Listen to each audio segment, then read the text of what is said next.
राधे राधे। जय श्री कृष्णा। मेरे साथियों, आप सभी का आपके अपने YouTube चैनल BS पॉलिटिक्स में एक बार फिर से मैं हार्दिक स्वागत करता हूं। मेरे प्यारे साथियों, इंडियन हिस्ट्री के अंतर्गत जो हमारी क्लासेस चल रही हैं उनमें आज हम आपको 1857 की क्रांति कवर कराने वाले हैं।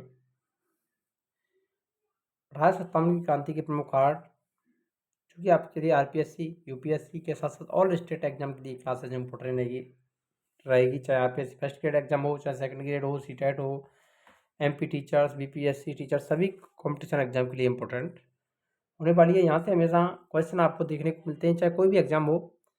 तो शुरुआत करते हैं 1857 की क्रांति के जो कारण थे वो क्या थे। ब्रिटिशों की विस्तारवादी नीतियाँ, विशेष रूप से राज्य हड़प की नीति, जिसे कहते हैं डॉक्ट्रिन ऑफ लैप्स की नीति, मोस्ट इंपोर्टेंट है डॉक्ट्रिन ऑफ लैप्स, हड़प नीति। प्रत्यक्ष विलय की नीतियों ने पूरे देश को असंतोष उत्पन्न कर दिया था। जो हड़प नीति चलाई थी वो किसने चलाई थी, आपको पता है, लॉर्ड वेलेस्ली की हड़प नीति थी। 1849 में लॉर्ड डलहौजी ने घोषणा की कि बहादुर शाह जफर के उत्तराधिकारी को अब लाल किले में रहने की अनुमति नहीं दी जाएगी। ये 1849 में घोषणा की गई थी, किसके द्वारा? लॉर्ड डलहौजी के द्वारा। रानी लक्ष्मीबाई के दत्तक पुत्र, जिसका नाम था दामोदर राव, को झांसी की गद्दी पर बैठने का अधिकार नहीं दिया गया। लॉर्ड डलहौजी के द्वारा हड़प नीति को आगे बढ़ाया गया था। तो इसने इसके तहत भारत के कई ऐसे क्षेत्र जहां पर जिनका कोई उत्तराधिकारी नहीं था, उनको अंग्रेजों ने अपने राज्य में मिलाना प्रारंभ कर दिया था।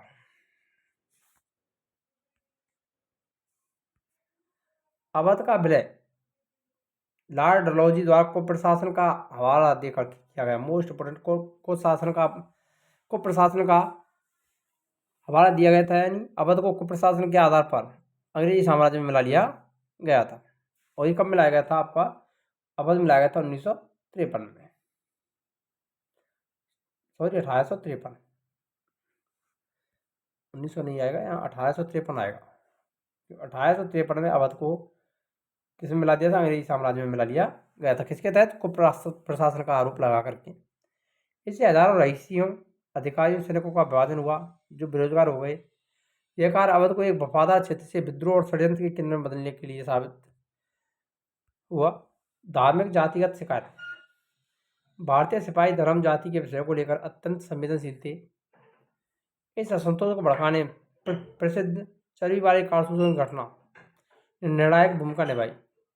यानी ऐसे कारतूस जिनको भारतीय अंग्रेजी जो सेना थी उसमें अधिकांश भारतीय शामिल थे, और ऐसे कारतूस जब गाय और सुअर की चर्बी लगी होती थी जिनको मुंह से खुलना पड़ता था, जिसका विरोध किया गया था भारत के द्वारा। नई एनफील्ड राइफल के कारतूसों को चर्बी से लेपित किया गया था। इस असंतोष को भड़काने पर प्रसिद्ध चर्बी वाली कारतूसों की घटना निर्णायक भूमिका निभाई। नई एनफील्ड राइफल की कारतूसों को चर्बी से लेपित किया गया था। इन कारतूसों के उपयोग से पहले दांतों से काटना होता था। माना जाता था कि यह चर्बी गाय और सुअर की चर्बी से बनी थी। इससे हिंदू मुस्लिम दोनों धार्मिक भावनाएं आहत हुई।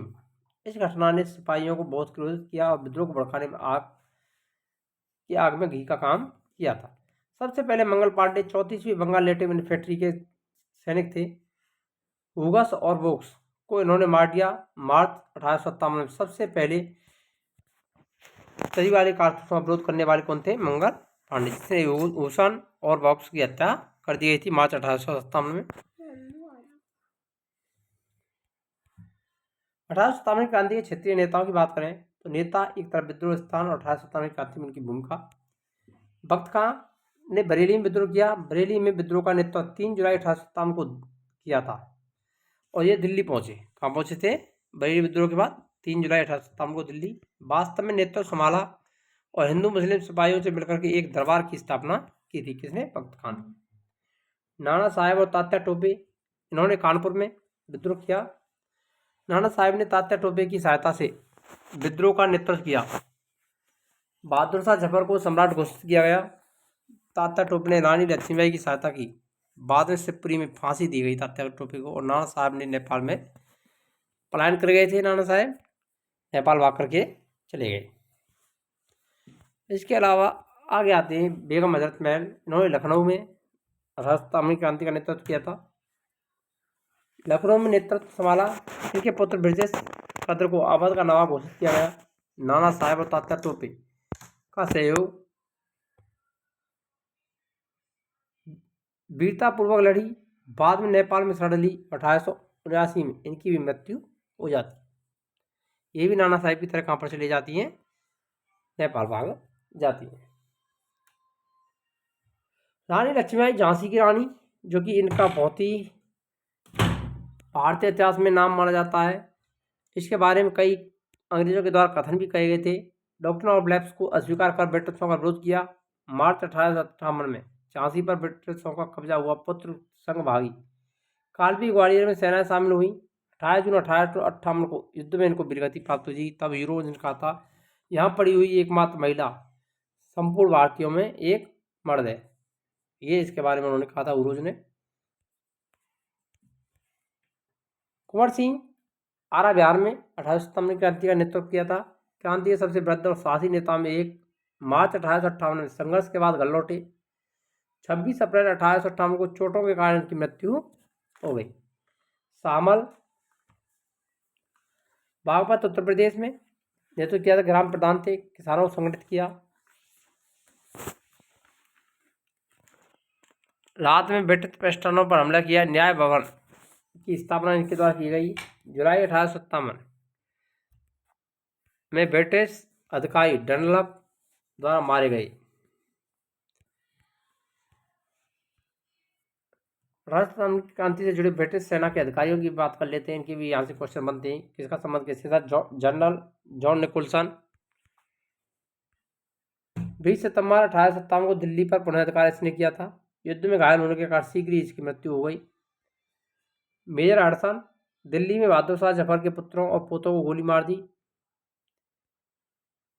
सर हुविलर 26 जून 1857 तक नाना साहब की सेना से लड़े।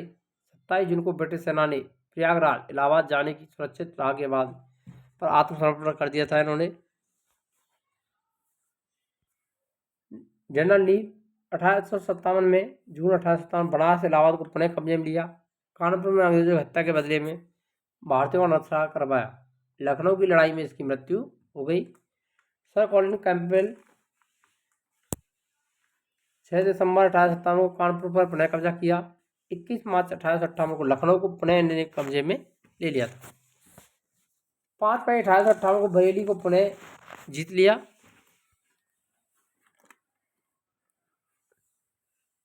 हेनरी लॉरेंस अवध के चीफ कमिश्नर थे। 2 जुलाई 1857 को लखनऊ की ब्रिटिश रेजिडेंसी पर घेराबंदी के दौरान बागियों द्वारा मारे गए। मेजर जनरल हेवलॉक 27 जुलाई 1857 को नाना साहब की सेना को हराया। नवंबर 1857 में लखनऊ में बीमारी के कारण मृत्यु हो गई। विलियम टेलर आई अगस्त 1857 में आरा बिहार में विद्रोह को दबाया था। हुरोज मोस्ट इंपोर्टेंट हैं। झांसी के विद्रोह दबाने में महत्वपूर्ण भूमिका निभाई। 20 जून 1858 को ग्वालियर पर कब्जा किया। मध्य भारत और बुंदेलखंड को ब्रिटिश नियंत्रण में लाया।